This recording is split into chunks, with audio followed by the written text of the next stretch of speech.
A great way to get leads is by using social media. Now, that's such a broad topic. Oh, go get some leads from social media. What does that even mean? Well, oftentimes people think, well, if I just simply put out that I'm in the real estate business and I put that out on social media, people will just automatically start commenting and posting and say, hey, you know what, my Uncle Joe's interested in financing a house or purchasing a house or whatever that may be. And then all of a sudden I'm going to get all these referrals from social media, and that's actually not the way that it works. Social media is exactly that. It's being social using some form of media. Well, what is the social context? Well, the social context is typically when we're socializing with someone, we're sharing ideas, we're sharing thoughts.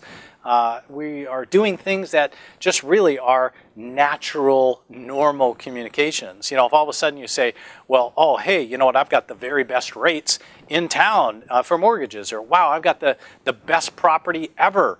Again, is that natural, normal social conversation? Well, maybe that's sidebar conversation, and maybe that's okay once in a while.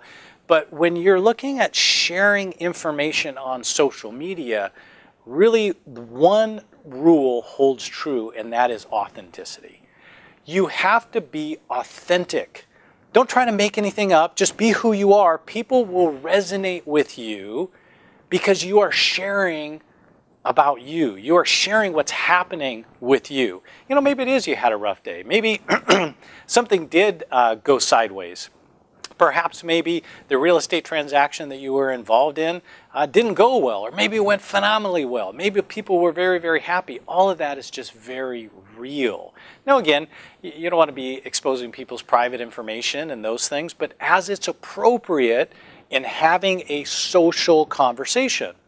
So there's some great ways to just generate what we would call organic traffic. Now, organic traffic is not paid traffic. So the distinction I'll create for you on social media is that there is paid social media, no matter what that is, Facebook, Twitter, Snapchat, Instagram, Google pay-per-click, YouTube, right? There's the paid portion of it. And then there's organic, or just simply really free traffic. It becomes really your audience that you have. But you don't have to pay to talk to that audience. You can organically expand that audience. Simply go find some other friends, or you have other friends that then are attracted, friends of friends, that are interested in you. And why would they be interested in you? Not because you compelled them to say, oh, wow, you're so great, but it's because you provided something of value. So be thinking about how much value can you add, and the more value that you're putting out there, no matter what the modality is, right? Snapchat, Instagram, and you should have all those accounts, but it really boils down to your content. What content and what value are you giving, right? That will allow you to build that community. Now, by the way, that's the way you should start before you start paying any money to any kind of what we would call paid advertising or paid traffic in order to build your social media presence. Why is that? Well, man, you can get somebody to click and you can get somebody to like, but they're not going to stay around if there's really no compelling reason to stay around. And the only real compelling reason is that they can actually get something that it is that they want.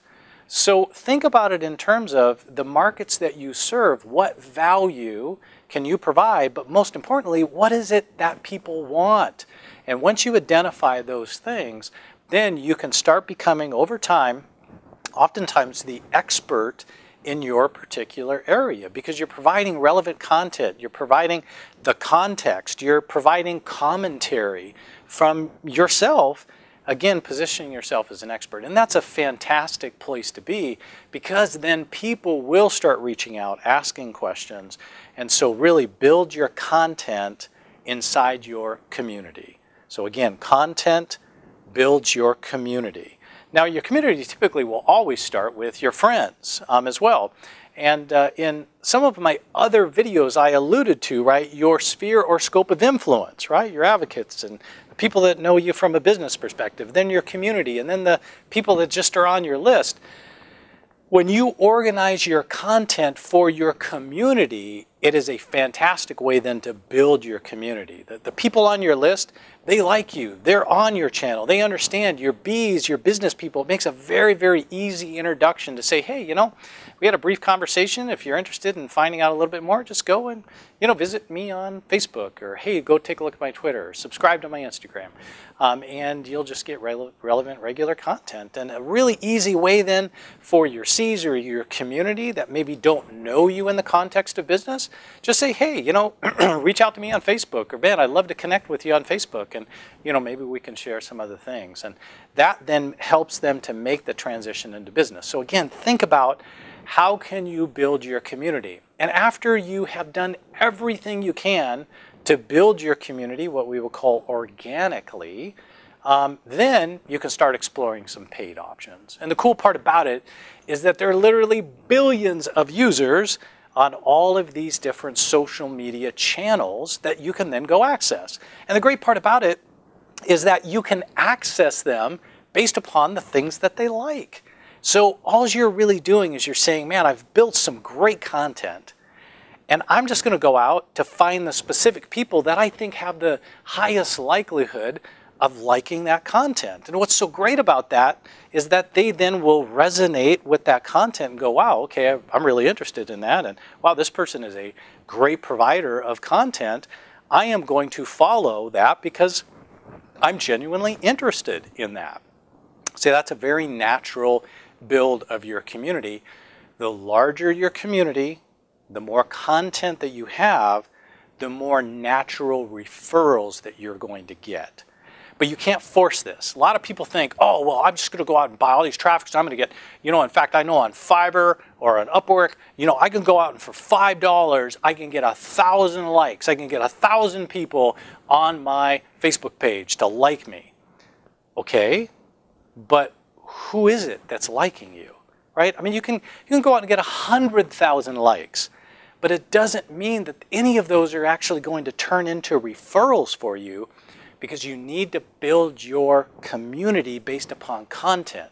And people that are interested in your expertise, what you do in the field of real estate, whether that's selling a house or providing a mortgage, whatever that may be, when you can provide relevant information, they're going to resonate with you. So again, build your content.